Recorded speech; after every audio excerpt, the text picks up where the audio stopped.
Today we are going to be talking about aromatic halogenation. Now, what exactly is aromatic halogenation? This is the process of taking a halogen such as bromine, chlorine, or even iodine, and adding it to a benzene ring, giving you halogenated benzene. Now, this is part of an EAS reaction, or also called electrophilic aromatic substitution.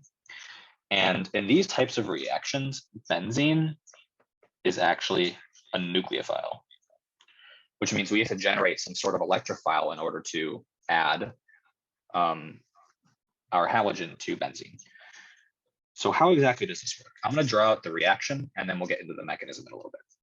So we have our nucleophilic benzene, and we're going to add some sort of halogen. We'll just call it X2.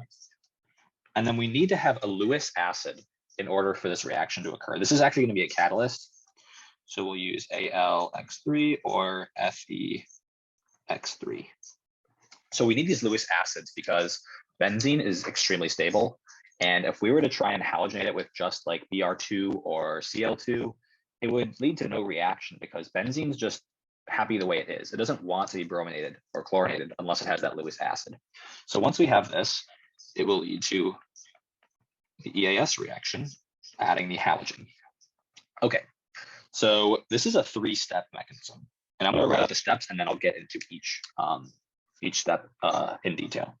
So the first step is going to be activating our electrophile.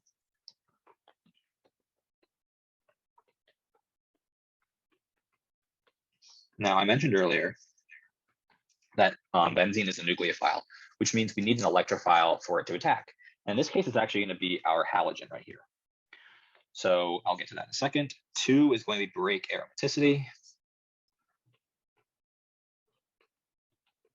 And 3 is going to be regain aromaticity.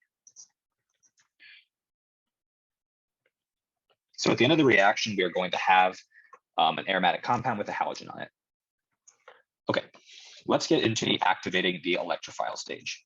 So the first step is going to be taking our halogen. In this case, we'll just use Br2. And you can also write that as BR. I'm actually going to do it like that. Makes more sense for this.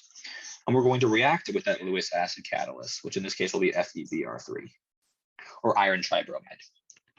And as I'm sure you may know, Lewis acids are electron pair acceptors. So they're actually going to accept this lone pair from bromine, giving us an intermediate of this BR, FeBr3. Now, this gives bromine a positive charge and a negative charge to the iron. But this bromine is actually partially positive now, and that is going to be our activated electrophile. And this is also a very good leaving group. So when the nucleophilic benzene attacks, this will actually leave. So I'm going to draw that step out, and it actually leads perfectly into step 2. So step 1, activate electrophile. Step 2. Now we have our benzene, which remember is a nucleophile in this case. And we're going to react it. I'm just going to copy the part that I just made. We're going to react it with this intermediate we made in step 1. Remember, these pi bonds are nucleophilic, so they're going to attack that electrophilic bromine, breaking this bond and pushing those electrons onto that bromine. And that's actually going to break aromaticity because we're taking those pi electrons and bonding them with the bromine. So let me draw an arrow, and this is going to give us a new intermediate that is no longer aromatic. So we're going to have this bromine. Don't forget there's a hydrogen here. And then now we have a carbocation because those electrons are no longer there. And then we're going to have FeBr4. And there we have broken aromaticity and completed step 2. Now step 3, regaining aromaticity. This is a very unstable molecule as we have right now because we have a carbocation on benzene, which we really do not want. So we are going to redraw that intermediate. And now we need to regain aromaticity. Now, how do we do that? We are going to use a base, and we are going to pull off that hydrogen and donate its electrons back to the ring. So you might be asking, what base can we use? Well, why don't we just use the base or a base that we made in the last step? We can use the FeBr4.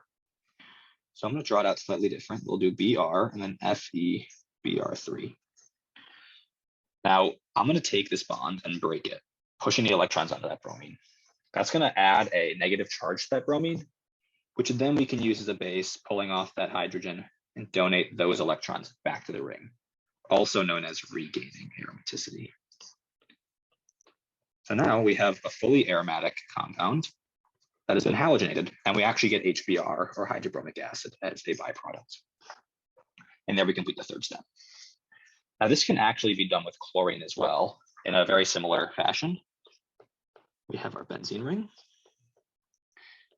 and then we're going to use Cl2, and then this time we're actually going to use AlCl3, which is just the one we use for chlorine. That's going to give us chlorobenzene. And that reaction mechanism is almost exactly the same. You're going to activate our electrophile. We're going to bond it to the AlCl3 with the lone pair, giving us the activated electrophile.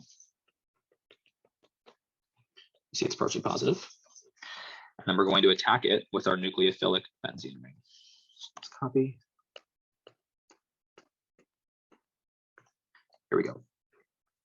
Attack, and then we're going to break off and kick off the leaving group, because this is a very good leaving group. And it is going to break our aromaticity. Cl, don't forget that hydrogen, because that's how we regain aromaticity, and the carbocation plus AlCl4. Last step, regain aromaticity. Oops, I'm sorry, that pipeline should not be there. Now, just for the sake, I'm just going to draw Cl. We can do Cl minus. It's going to attack the H, push its electrons back into the ring, and give you chlorobenzene. And that's how you do that, just like bromination. Now, iodination is different. I'm not going to get too in depth. I'm not going to show you the mechanism. I'm just going to give you the general reaction. It's slightly different. So we're going to use I2. And then we're going to use CuBr2 as our catalyst. This actually allows you to get an activated iodine. And then that will give you iodobenzene. Like I said, I'm not going to get another reaction. But once you have these halogenated benzene rings, they are very reactive. They activate the ring. They are ortho-para directors, so they allow you to add other substituents to different parts of benzene. I do have to say though, when you are doing these, if you're doing bromination or chlorination or iodination, you do want to do it with excess benzene. So I'm just going to do excess, not extra small, excess benzene, or else you'll get a polysubstituted ring. And this would look something like this. So if we added Br here, we know Br is an ortho-para director, so it would actually add Br here as well and here. And we don't want that. We just want a mono-substituted product. So if you use excess benzene, it will get rid of all these. It won't even, not get rid of it. It won't even allow it to be made. So that's aromatic halogenation. If you have any questions, you can drop them down in the comments, and I'm sure I'll get back to you. Yeah, thank you.